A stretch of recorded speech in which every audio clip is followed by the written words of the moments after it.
আল্লাহ রাব্বুল আলামিন বলেন, আমার শুকরিয়া আদায় করার সাথে সাথে তুমি মা বাবার শুকরিয়া আদায় করো। জোরে বলেন সুবহানাল্লাহ।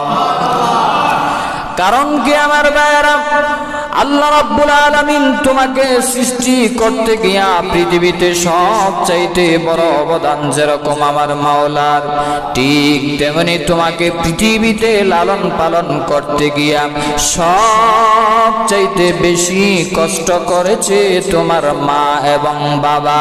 জোরে বলেন ঠিক না বেঠিক? এই জন্য আল্লাহ বলেন, আনিশকুরুলি ওয়ালি ওয়ালিদাইকা ইলাইয়াল মাসির।